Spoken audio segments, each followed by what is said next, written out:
भी थे और सुस्त भी। चुनांचे माओ ने लोगों को मुतहर्रिक करने के लिए छोटी छोटी कहानियों का सहारा लिया। इन कहानियों में एक कहानी मेहनत से मुताल्लिक भी थी। माओ का कहना था कि चीन के एक बादशाह ने किसी शख्स को कैद खाने में डाल दिया। साल बाद कैद खाने के वार्डन ने वहां एक अजीब मंजर देखा। उसने देखा सुबह के वक्त मुख्तलिफ नस्ल के सैकड़ों हजारों परिंदे जेल में आते हैं, उस कैदी की कोठरी के सामने बैठ जाते हैं। कैदी सारा दिन उनके साथ बातें करता रहता है और शाम के वक्त ये परिंदे उड़ जाते हैं। वार्डन ने फौरन बादशाह को इस हैरान कुन वाकये की इत्तला दे दी। बादशाह ने अगले दिन कैदी को बुलवाया और उससे पूछा, ये सारे परिंदे तुम्हारे पास क्यों आते हैं? कैदी ने हंसकर जवाब दिया, क्योंकि मैं परिंदों की बोली जानता हूं। बादशाह ने पूछा, तुमने ये बोली कहां से सीखी? कैदी ने मुस्कुराकर जवाब दिया, कैद खाने में। बादशाह मजीद हैरान हो गया। कैदी ने बताया, मैं कैद में बिल्कुल फारिग था, मेरे पास कोई काम नहीं होता था। एक दिन एक चिड़िया और उसका बच्चा मेरे कैद खाने में आ गए। ये दोनों आपस में बातें कर रहे थे। मैंने इनकी बातें गौर से सुनी और सुनते सुनते मैंने इनकी आवाज की नकाली शुरू कर दी। चिड़िया ने हैरत से मेरी तरफ देखा और मेरे साथ बातें शुरू कर दी। मैं उसकी नकल करता रहा। अगले दिन चिड़िया दोबारा आ गई। मैं उसकी नकाली करने लगा और यह सिलसिला महीनों जारी रहा, यहां तक कि मैं चिड़ियों की बोली सीख गया।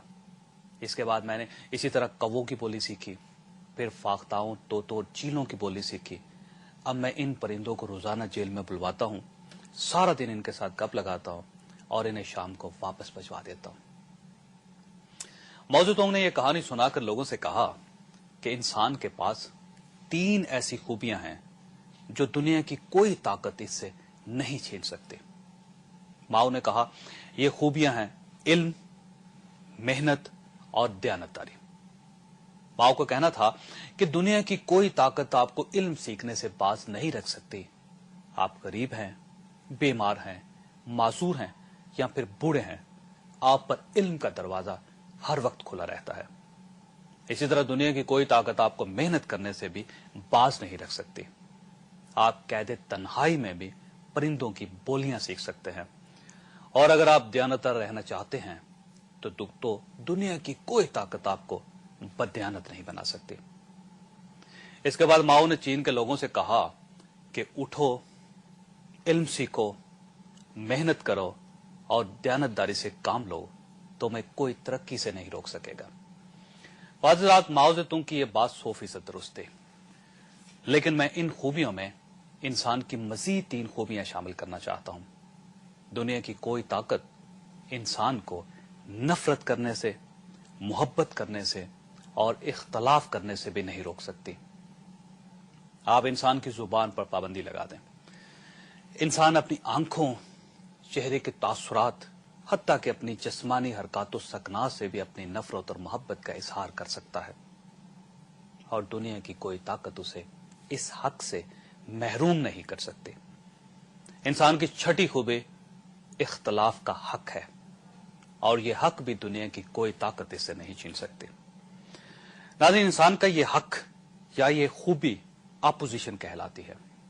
अपोजिशन का यह हक अगर आम शहरी इस्तेमाल करे तो इसे सिविलाइज्ड सिटीजन कहा जाता है, और अगर यह हक हुकूमत की मुखालिफ जमात इस्तेमाल करे तो यह हिज़्ब इख्तलाफ या अपोजिशन कहलाती है।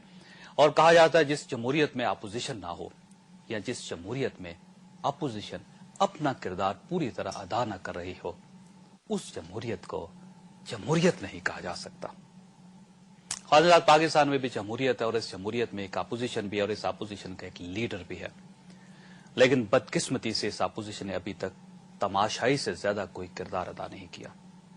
बदकिस्मती से यह अपोजिशन सिर्फ पंजाब तक महदूद होकर रह गई है, और इसने अभी तक बलोचिस्तान, सिंध और सूबा सरहद के बड़े बड़े इश्यूज पर कोई प्रिंसिपल स्टैंड नहीं लिया। इस अपोजिशन पर यह इल्जाम भी लग रहा है कि यह अब बड़ी तेजी से अमेरिकन स्ट्रेटेजी का हिस्सा बनती चली जा रही है, और जब अमेरिकन इन्हें क्लियर कर देंगे तो इक्तदार चलकर इनकी दहलीज पर पहुंच जाएगा। یہ الزام بھی لگ رہا ہے کہ جب 13 اپریل کو نظام عدل ریگولیشن قومی اسمبلی میں پیش ہوا تھا تو پاکستان مسلم لیگ نون نے اس کی حمایت کی تھی، لیکن ریگولیشن کے نفاذ کے بعد پارٹی نے اپنی پوزیشن بدل لی۔ ساتھ کہ اپوزیشن اور اپوزیشن لیڈر پوری ایمانداری سے اپنا کردار ادا کر رہے ہیں اور پردوں کے پیچھے کیا ہو رہا ہے، یہ ہمارا آج کا موضوع ہے۔